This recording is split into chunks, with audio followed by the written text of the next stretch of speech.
तव कथामृतं तप्तजीवनं कविभिरीडितं कल्मषापहं श्रवणमंगलं श्रीमदाततं भुवि गृह्णन्ति भूया जनाः।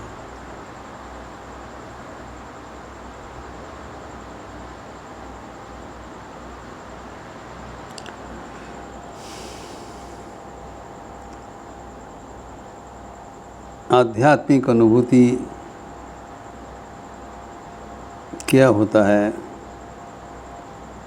एवं कैसे वो अनुभूति प्राप्त करें,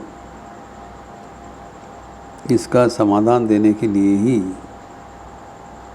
भगवान श्री राम कृष्ण का रूप धारण करके धराधाम में आए थे। हमारे बड़ा सौभाग्य है, सुअवसर है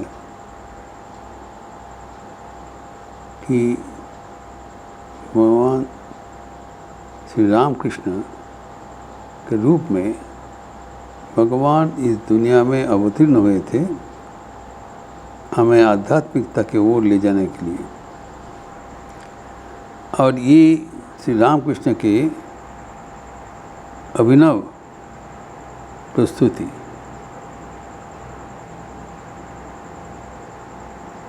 नॉवेल अप्रोच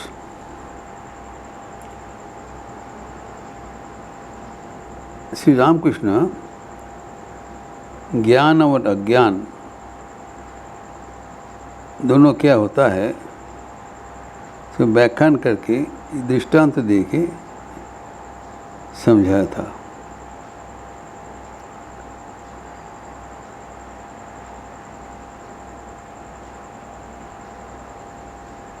श्री रामकृष्ण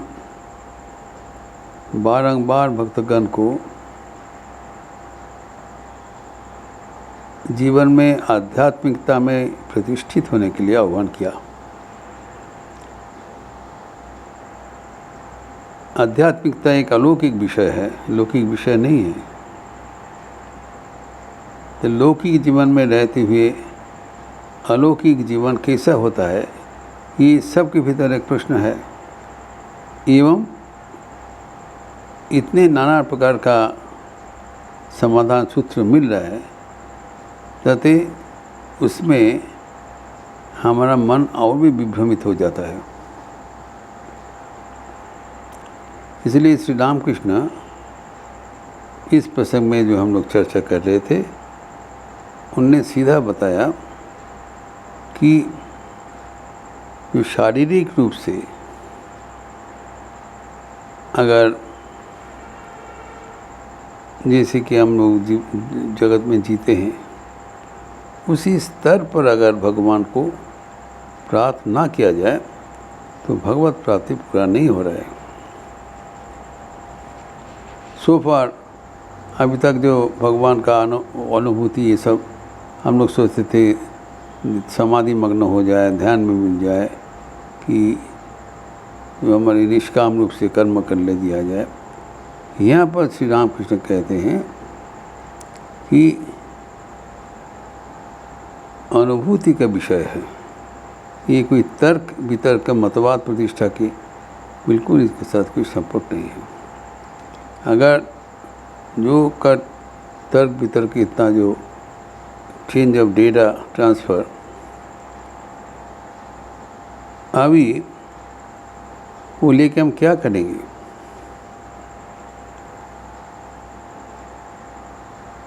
तो ये ठाकुर के अभिनव जो मतवाद कि ज्ञान एवं अज्ञान का परे चले जाओ, विज्ञानी बनो।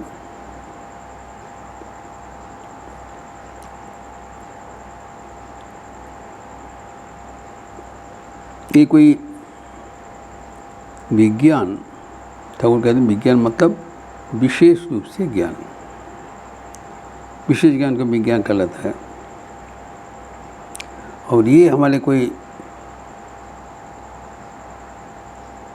नया कोई विषय नहीं है।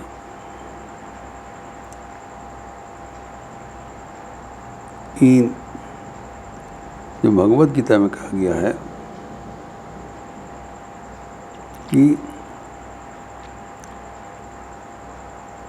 एक चैप्टर है, चैप्टर 7, सप्तम अध्याय के शिरोनाम है ज्ञान विज्ञान योग।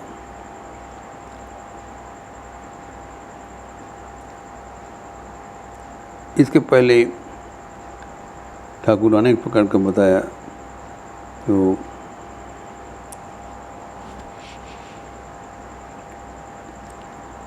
ध्यान योग बताया, कर्म योग बताया, ज्ञान योग बताया। तो अभी सप्तम अध्याय का नाम है ज्ञान विज्ञान योग। इसका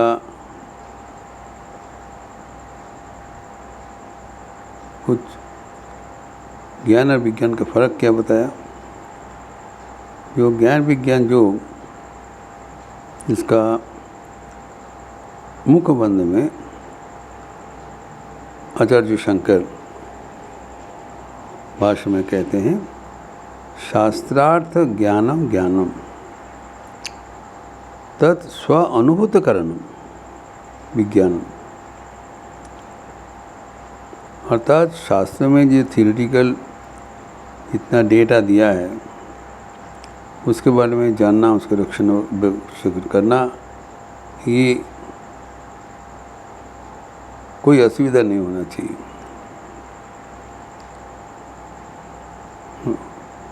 ये जो ज्ञान विज्ञान को बताया, जो शास्त्रार्थ ज्ञानम ज्ञानम, जो शास्त्र में जो लिखा हुआ है वो हम स्वाध्याय प्रवचन के माध्यम से हम तो विनय जान लेते हैं। प्राथमिक अवस्था में हम नॉलेज तो खरीदा जाता है, नॉलेज कभी विज्ञान, कभी अनुभूति के विषय है। तो जो शास्त्रार्थ जानना का नाम है ज्ञान, एवं वो जो ज्ञान है वो जीवन में रूपांतरित अवस्था में नहीं विज्ञान। ठाकुर ने वो फेमस उदाहरण देखे, अत्यंत सुप्रचलित। तो वहाँ पर जो विज्ञान का परिभाषा दिया है, ये उदाहरण दिया है कि जैसे दूध अगर मन के चिंतन है दूध, और सांसारिक विषय मानो सागर। लेकिन ये जो ज्ञान और विज्ञान का फर्क बताया कि शास्त्र में जो लिखा है उसको कोई गुरु के समीप जाकर समझ लिया और उसको संशोधन करा। लेकिन विज्ञान क्या है, जो वो जो ज्ञान प्राप्त हुआ है जीवन के अपनाना, तभी विज्ञान होगा। जब तक हम विज्ञान का स्तर पर उन्नीत नहीं होते हैं तब तक ज्ञान समापन संभव नहीं है। ये हमें याद रखना चाहिए कि धर्म कोई वितर्क का विषय नहीं है, धर्म अनुभूति का विषय है। तो अभी जो उदाहरण दिया है, जो दूध अगर हम, और जो विषय चिंतन मानो पानी, तो दूध का अगर पानी में डाल दिया जाए फिर वहाँ से हम उसको कुछ रूपांतर करने चाहते हैं, संभव नहीं होगा। तो दूध के बारे में जानना वो ज्ञान विभाग है, वो ज्ञान है। दूध का कलर, रंग कैसा है, क्या प्रॉपर्टी कैसा है, सब कुछ जो डेटा कलेक्शन हो गया।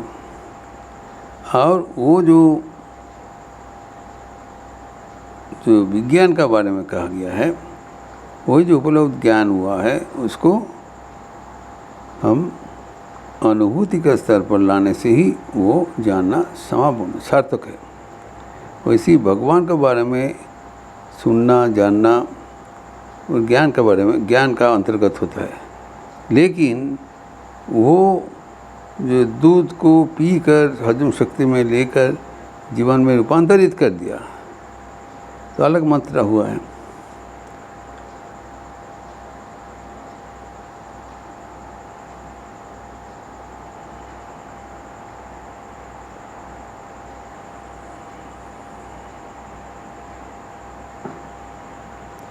ये जो ज्ञान और विज्ञान का जो प्रेफरेंशियल जो विवरण दिया है, दूध के बारे में जानना साधारण ज्ञान है, लेकिन दूध पीकर जो उसके हजम करके उसकी शक्ति आहरण करके पुष्टिवर्धन करना, वो हमारे विज्ञान का उदाहरण हुआ है।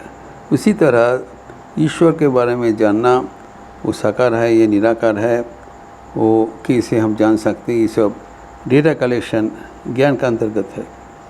लेकिन ठाकुर कहते उससे कोई फ़ायदा नहीं है। हमारे जीवन का लक्ष्य है ईश्वर के साथ न केवल जानना, उसको जीवन में अपनाना, अंतस्थ करना। भगवान के बारे में जानने से कोई फ़ायदा नहीं हुआ।